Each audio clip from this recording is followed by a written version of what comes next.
Don't need to know this. What's the outcome? Why do we not do the same when our sleep gets bad or when our mood changes? Like, why are we willing to accept those things? Even when help is offered, I don't take it. Some of the things that exist in my brain exist in the brains of like 10 other people in the world because I'm that good at what I do for a living. I can't run a calendar to save my goddamn life. All right, here we go. I'm going to pretend I'm pushing record because that feels right. Okay, I'm pressing record. Boop. Hi, everybody. I'm Lauren Howard. Welcome to Different, Not Broken, which is our podcast on exactly that there are a lot of people in this world walking around feeling broken, and the reality is you're just different, and that's fine. I don't know if this makes me like peak elder millennial or if it's just the way I learn because I am not I am kind of a visual learner, but I want to learn things fast. I just want the information in front of me. But we have reached the point of the timeline where everybody feels like the explanations they send or the content they create or the education they put together has to be in video. I say this as a person who actually creates a fair amount of video, so I'm somewhat guilty of this as well. But I want to speak for, maybe it's not visual, maybe it's that I'm tactile, so I need to be able to actually do it. I don't know. I want to speak for all of the elder millennials who are like me. Don't send me fucking videos.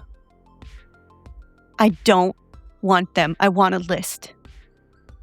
I want things written down so that I can read them and consume them and jump around in the order the way my brain needs to jump around in the order and look for the parts that are actually important to me and skip the ones that aren't. Don't send me a video, especially if I'm paying you for something. Don't send me a video. Because here's the thing. I'm paying you. So I don't have to do anything with that thing that you're doing. And if you send me a video, now I have homework. And I am paying you to do the homework. That is not how I consume information. I don't know why everything has to be a recorded explainer. I don't need a recorded explainer. And this is not just for work. This is just like in general life. If I want to figure out how to do a thing, if I go to the Google box and I say, Google, how do I blah, blah, blah, blah, blah. I'm not picking the YouTube video you give me first. It's not going to happen because I don't want to sit through 3.5 minutes of how you learned how to cook fried chicken from your grandmother's best friend's beekeeper. No. Just give me something that I can scroll through so I can get the information. I don't want the explainer. I don't want the background. I don't want any of it. I just want a list. Now, there are times where I am coming to consume your content very voluntarily, and then I want the story and the side quest and the list and the whatever. And if I come out of it learning something, great. But if you are trying to give me information that I need, succinct, package it up, make it very easy to consume. Don't send me a video. If you send me a video, I'm going to respond to it. I'm not going to watch this. Can you give me the highlights? I don't have time to watch a 20-minute video to learn the thing that I'm paying you to do. If I have 20 extra minutes in a day, that is a miracle, and it is not going to your video. Don't send me videos.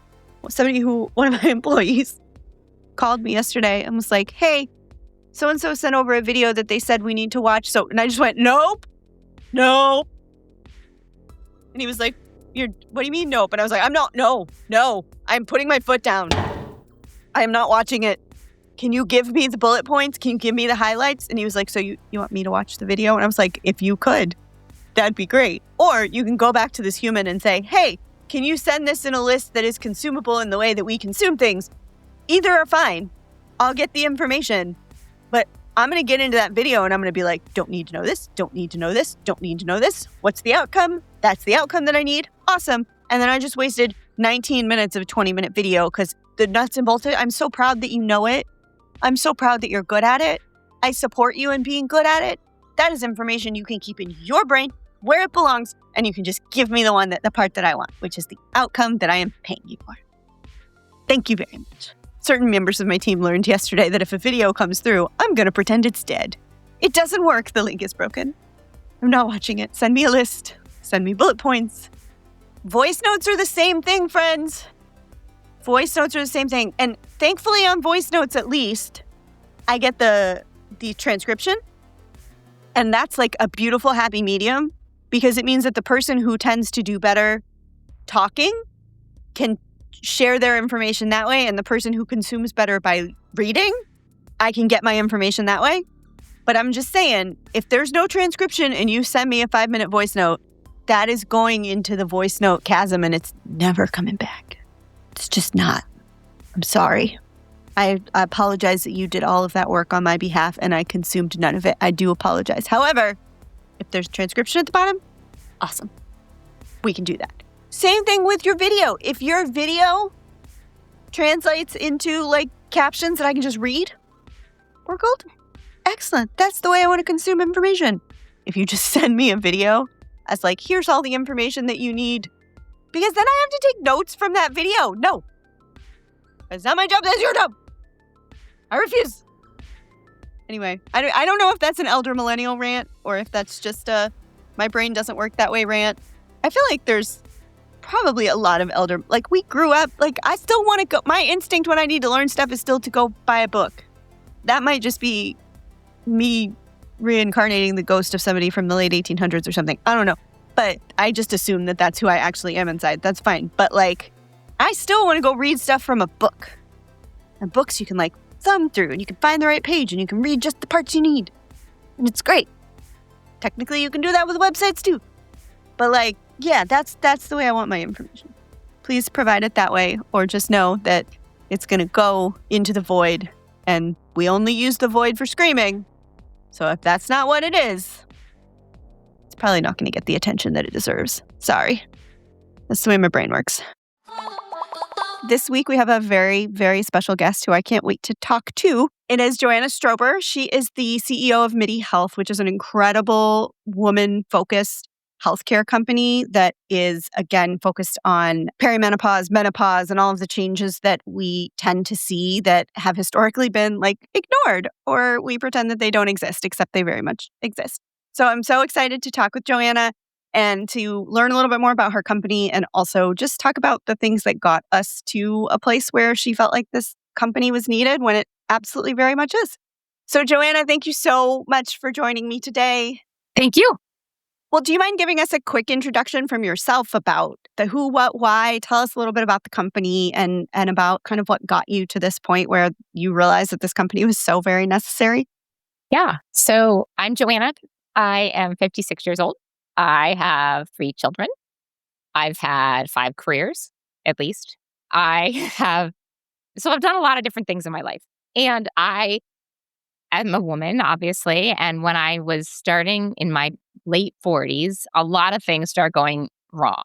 I wasn't sleeping very well. I was gaining weight. I was having some marital issues. A lot of things were going wrong. And I went to a primary care doctor, and that doctor told me to get therapy. They sent me to a marriage therapist, to a stress therapist. They told me I needed, anxiety medications, and they prescribed an SSRI.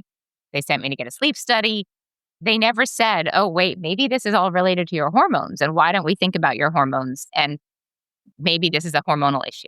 And so I had a struggle with this. And eventually I got to a doctor, and that doctor gave me the right medications for me. And everything changed very rapidly. It was a concierge doctor. I had to pay them a lot of money. But it was worth it because my life changed dramatically. Same time, I just felt this sense that everyone needed to have access to women care that was started with women first and started with thinking about hormones first instead of them being an afterthought. And so that was really how I got the idea of the company. And what was exciting to me is that now, because of the insurance changes over COVID, I could basically take the best women's practice, the best women's health in the whole world, and scale it. And I could get the best doctors and say, okay, write great care protocols. Write care protocols for sleep, for anxiety, for night sweats, for mood changes. Write those care protocols, and then we will use technology to give everyone access to those care protocols, to the best, highest quality care. And we can get it covered by insurance now. So that's really how we came about doing the company. And how long would you say it took you between getting I think what we now perceive to be very dismissive response from your typical primary care, which we see all the time, to finding a doctor who actually listened and understood the realities of being a woman in your late 40s and how biological changes sometimes drive those things? It took a long time. So that's obviously what made me sad, is that it took a long time. You have to remember, like, perimenopause, it was not something people were talking about just a few years ago. So I was Yep. searching for these things online, but there weren't like experts in perimenopause, which is what I was experiencing. I still had my period, so I was not in menopause. There were not a lot of doctors out there talking about perimenopause, and there weren't a lot of online people talking about it. So part of the problem was I was searching, but I was searching for the wrong things. So I think women now today are much smarter, but that discussion has changed a lot in the last few years. But for me, that discussion was rough because I didn't get access to the right information. I feel like a lot of women, we do that to ourselves before we even go looking for the information. We go like, well, I'm not sleeping at night, but it's probably these 60 things I'm doing wrong and has nothing to do with something that's out of my control. I probably did this wrong. And then we gaslight ourselves out of care until actually going to seek it. Is that something that you see within your patient population now? Is that something that you've kind of built messaging around to try to address? Yeah, isn't that interesting? I mean, I think you're right. We stop sleeping and we think, oh, you know, we don't think, oh, I should go proactively try to fix this. We don't do that for whatever reason. And honestly, it comes up a lot in sexual health. A lot of our patients have stopped having a good sexual relationship with their partner and they're just blaming themselves, right? Like they don't think, oh, maybe this is physical, maybe this can be treated. Instead, their marriages are suffering and they're not having sex and they're angry and they are not seeking help. And we see that a lot. So I do think that we as women don't take enough care of ourselves and we're probably prioritizing our family and or other people and not ourselves. I think a lot of it, I joke to myself, like when our eyes get bad, we immediately go get glasses, right? Like we don't think, oh, I should just suffer and have bad eyesight. So why do we not do the same when our sleep gets bad or when our mood changes? Like, why are we willing to accept those things? And I guess that's part of what I think about is like, these are all part of aging. Let's be proactive. Let's fight these things. We don't need to just deal with them.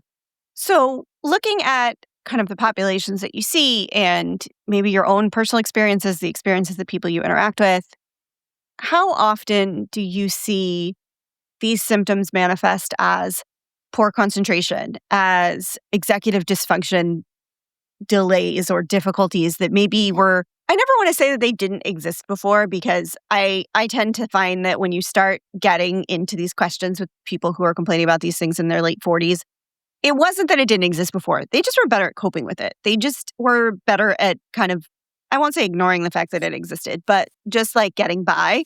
Whereas you tend to hit this wall where all of a sudden you're like, these things aren't working anymore. How often do you see that manifesting in the population? And what programs and things have you guys designed to try to address that specifically? So I'm not a doctor, so I want to be careful on how I address this. Right. Totally understand that. Right? Yep. We do see it a lot, right? And it's such a confluence of things. And so that's part of the challenge is that it's such a confluence of things. Maybe you're stressed about your kids and you're stressed about your work and you're not sleeping and you're gaining weight and your concentration is shot. Are you surprised your concentration is shot? Like all those coping mechanisms that you had that like enabled you to thrive, those coping mechanisms are going boop. You probably developed some really great skills to cope with those things. And then your coping mechanism, as your body is changing, those coping mechanisms are harder and harder. That's a lot of what I think is going on. Like your brain is full and then you add anxiety and then like, how are you supposed to do all this? So I think that I like to think about what we do as iterative care. And what we should do is we try one medication first. We see if it's better. We try one supplement. We see if it's better. We add something else and see if it's better. And let's do one step at a time and iterate with you and see, are you able to concentrate a little bit more? Maybe we need to up the doses of estrogen a little bit. Are you now able to concentrate a little bit more? This is not medical advice, but right, for some people, B12 could be something that is very effective for them. There's actually incredible research on lavender and how lavender can actually be very calming for people. And so instead of trying Ativan, which has a lot of other negative effects, maybe you try lavender. Like, I think my job is to give you all the science and to give you the information so you can a little bit be a science experiment with yourself and try to figure out what works and what makes you feel better. But I do think that a lot of this is that we develop coping mechanisms. So maybe you have some ADHD, and we all do on different levels, right? Or maybe, having children, I can tell you, like, that's what happens, right? But you get through it because you develop coping mechanisms. And then as those get challenged, I think it just gets harder. So that's kind of how I think of it is, how do we help people to manage those things and build those coping mechanisms back up? One more thing on this, and then I want to jump out of the kind of more medical side of things and move over to the kind of business side of things. Let's say you're a woman or somebody who's AFAB, etc., who goes to their primary care doing what you think you're supposed to do, and you say, I'm having trouble sleeping, my concentration's all over the place, I feel like I'm responding to things poorly, I'm gaining weight and I don't know why. And they give you what we kind of treat as the standard response, which is, well, eat fewer calories and exercise, and maybe this is just anxiety, which, like, as a person who runs a mental health practice, it could be anxiety, but it also could be 7,000 other things. And let's maybe not chalk everything up to anxiety. What would you say to somebody who maybe just got, whether they realize it or not, dismissed by their primary care and has to find another path, or it's like either not really give up, but like accept the onus, this is your fault, or go pursue another avenue? What would you say to that person who's in that situation? So, I don't want to blame primary care doctors. The truth is they are given 10 minutes a visit to take care of you. And Right. it's not necessarily their job to do what you just said, right? The question is, and this is Mhm. honestly why we created Midi, is we needed to create a different care pathway. So I don't think instead of like that, they're doing their job. Their job is to, give you a medication or give you something. That's why. So I don't know if you've seen the research. 20% of women are on SSRIs in our age category. 20%. That's crazy, right? They do not all need to be on SSRIs. But the easiest thing for a doctor to do is say, okay, do you want to try an SSRI? That's the easiest way to take care of it. Instead of this iterative thing that I'm talking to you about, let's try one medication, let's try something else, let's think about estrogen, let's think about it. Like, they don't have time for that. That's not the business model of care. And so I try not to actually blame them. The other thing that's actually really important is they can only know so much, right? And new research is coming out all the time, but you can't count on every primary care doctor to know all of the new research coming out. It's impossible. That's why we created our company. Like, that is what we created the company for, is for what you're talking about. Okay, so I want to change topics a little bit because you are absolutely running an exceptional company that's providing really excellent care to women, but you also happen to be one of those women, which is convenient. And you are playing in a space, and playing, I mean, working, existing, building amazing things in a space that doesn't welcome a lot of women. And I wanted to talk a little bit about what that particularly has been like. Do you feel like your kind of venture experience was different? Do you have any wisdom that you can pass on to the next round of, female founders who will be going to search for that funding and figure out how to run their companies? And is there anything you would do differently? Because I've been running my company now for about 2 years. It's not my first company, but I can think of maybe 150 things that I would do different just off the top of my head.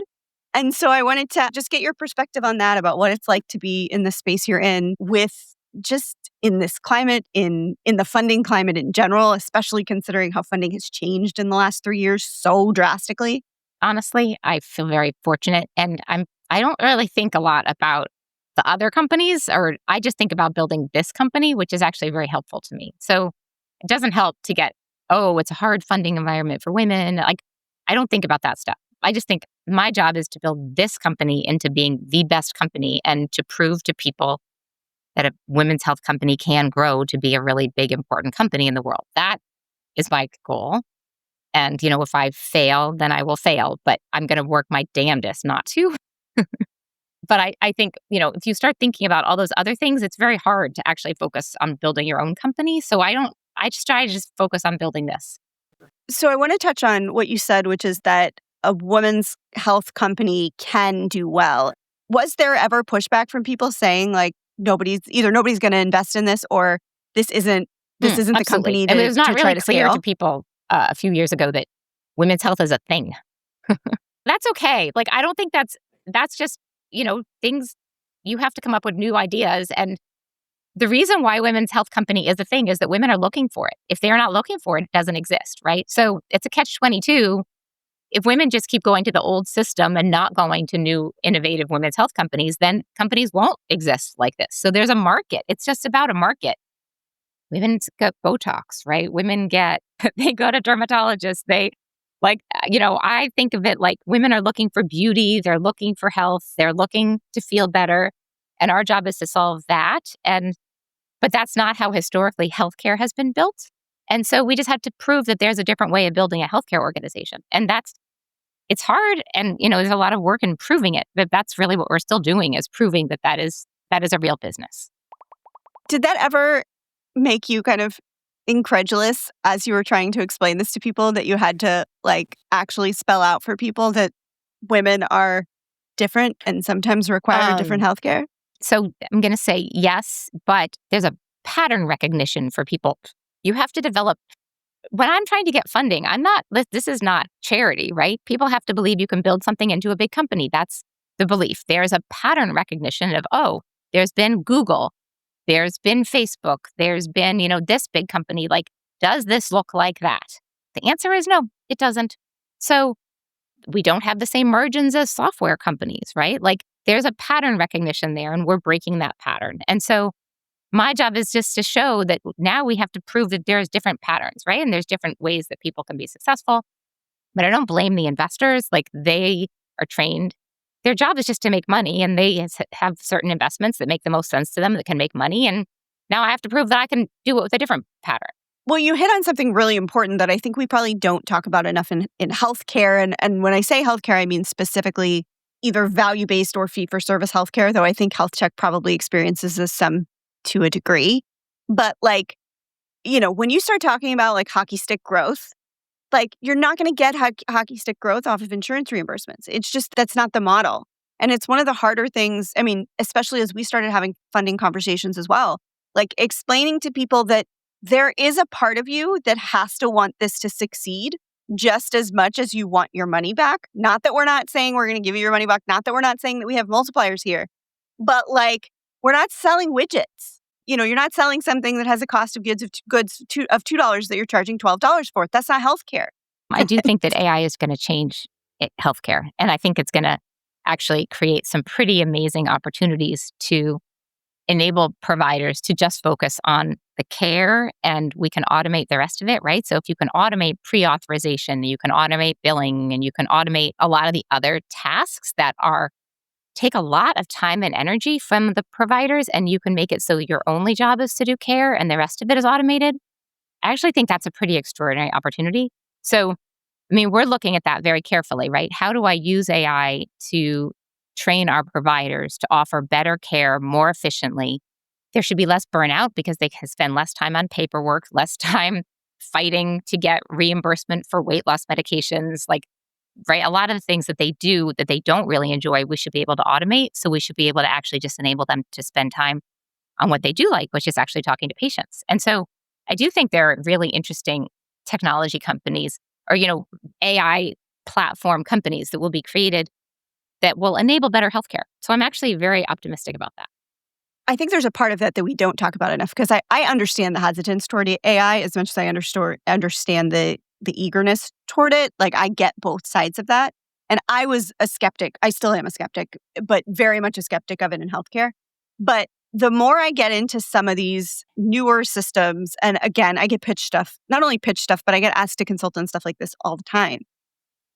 The thing that I'm coming around to, especially around like prior authorizations and things that you mentioned, is that, my hesitation is always, okay, well, who is this going to displace? Is this going to displace somebody who's needed in the healthcare system or who currently does an important role in the healthcare system, who will no longer be important because we are creating these automated systems?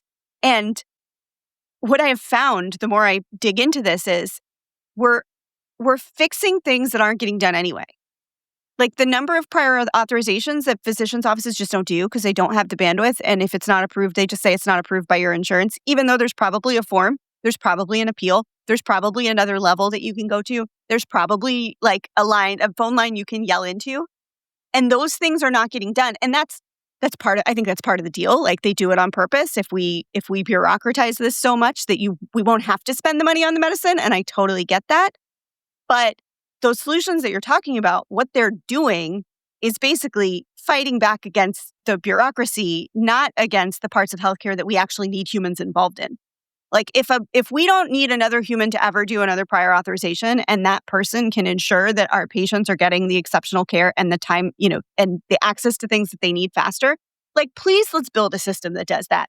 Prior authorizations are never something that we were supposed to have entire people, focused on within a healthcare organization. They are just literal bureaucracy to save the insurance company money.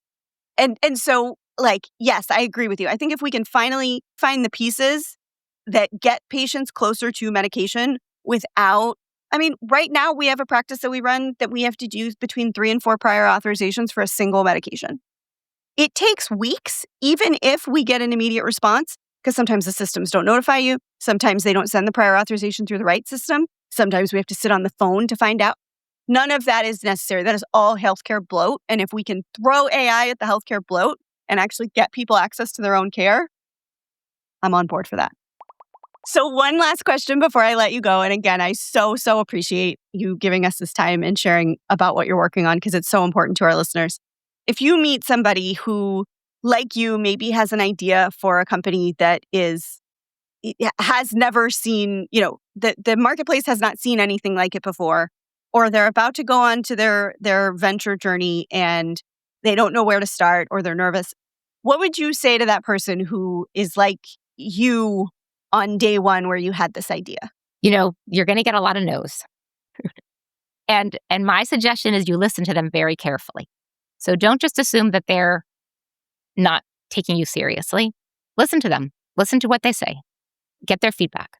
I think being humble and listening is actually very helpful. If you get insulted by the feedback, it doesn't help you.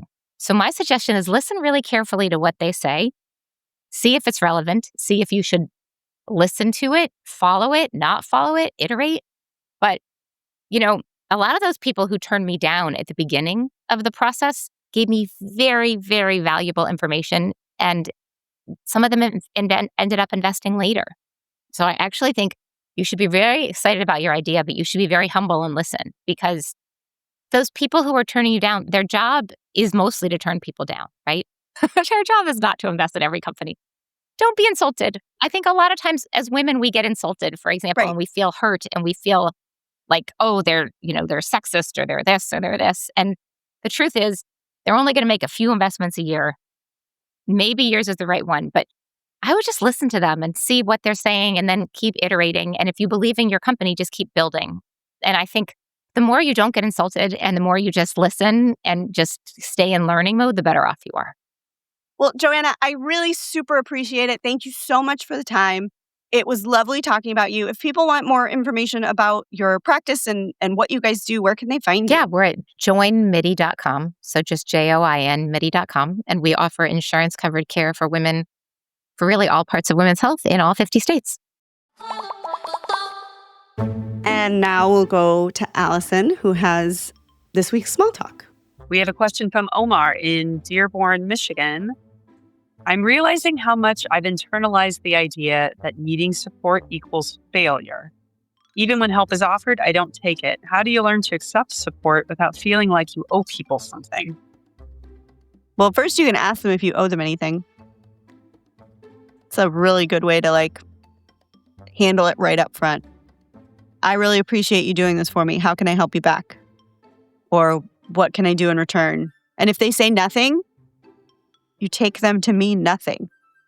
Because it is not your responsibility to repay a debt that they haven't told you that you have. That said, every single person in the actual world needs help. Every person. I use this as the example all the time because it is so silly, but it is so true. I run 4 companies, 4 very successful companies, all of which are doing amazing things. I am busy from morning till night. Some of the things that exist in my brain, this is not me bragging. This is just an illustration. Some of the things that exist in my brain exist in the brains of like 10 other people in the world because I'm that good at what I do for a living. I can't run a calendar to save my goddamn life. I'm physically incapable of doing it. If you ask me when I'm available, I'm like, I can maybe check. I'm not sure. If you want me to put an actual event on the calendar, I will do it wrong. I will do it wrong every time. I will forget to invite people. I will put it on the wrong time. I will put it in the wrong time zone. I will use the wrong video setting. All of it. I will do all of it wrong. It is the simplest part of my day, and I am incapable. And everybody's like, use a calendar integration thing or a scheduling link. And I do have a couple of those. But I also have like multiple calendars and multiple sets of visibility for multiple people in different companies. It's so complicated. I can't run a simple one. But you add that level of complexity to it? Nope. So a couple years ago, I had to literally say to another grown human, I am physically incapable of doing this. Can you take this over for me? And it was so freaking embarrassing because I can build a complex 50-state entity with all of the different pieces and parts that it's supposed to have to be a compliant structure that has everything that you need, including complex licensure schematics and billings. I can do all of that. But I cannot click a button on iCal. I can't do it. That is a very silly example of what could be a very genuine need for help that you're explaining.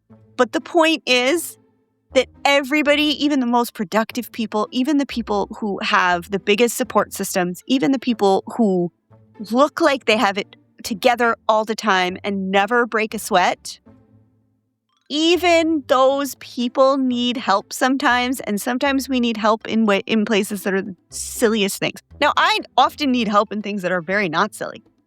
Not silly at all. This is kind of calendar related, but one of the times that my mom got sick and I was like literally running to the emergency room in the middle of the night, I had to call our chief clinical officer and be like, I have no idea what needs to happen tomorrow, but I can't do any of it. I don't know what's going to happen tomorrow. I don't know what I'm responsible for. I don't know what my day is going to be like. I don't know if I'm going to have access to my phone. I have no idea. So you've got to figure it out. And she just was like, okay, I got it. No problem. But that was not I'm silly and my brain's weird and I can't do this thing. That was a real, genuine need in the middle of a real crisis where I needed to be able to say to somebody, I need help and I need you to just do it. Make the decisions. Take care of the things. I will trust you whatever you can do. And had she not done that, the fallout from me just ghosting for several days while dealing with this family thing could have been really bad. There was a ton of stuff on the schedule, a ton of really important stuff that we needed to be doing. And like, do I pay her to be in that role? Absolutely. But I very much could have tried to juggle both things because as the leader of the company, I should be able to figure all this stuff out. And I have no, I needed help. And there was no way I was getting through that week without help, despite the fact that I can do a whole lot of shit without any assistance and put in long days and love working and love being productive and love getting things done. There was no way that I was getting through that period without help, and that is not a failure. That is a reality. That is not something that I did wrong. That is a situation that I was thrown into, which is probably very similar to what most people are experiencing. It's not something you did. It's something that is happening around you or to you or whatever. And asking for help is in no way a failure and in no way weakness. In fact, what it does is it builds your network stronger. And then when that person needs something, when they need somebody who is reliable and who will show up and who will fill the need like they did for you, they'll know that it's you. And at no point has she come back to me since really heroically jumping in and just sorting the shit out. has she come back to me and reminded me that she did this for me and that now there was a list of things that I need to do for her. She would never, but that's not the relationship. I needed help. She did the help. There's no tab left for that. And at some point, if she has a thing that she needs help with, she'll come to me and I'll just be like, done. That's what you do. So ask for help. Figure out how to ask for help. Now, if you need help and you don't know how to ask for help, you can start a conversation by saying, with somebody who you trust, who you think would be helpful, by saying something like, I'm drowning and I need somebody to help me with something, but I don't know what it is. And let that person tell you what things they can help with. Because that's a real reality of needing help, is that sometimes the ask in and of itself is so overwhelming because there's so much that you don't know where to start. Let that person weigh in. Sure, I'll be happy to help. How can I clear your calendar? Can I make a phone call for you? Can I call so-and-so? And then start ticking things off the list by not adding any additional emotional labor to yours. Thanks for being here, guys. Have a good day. Love you, mean it.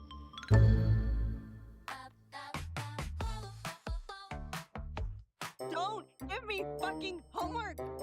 I got all my degrees. I did the homework.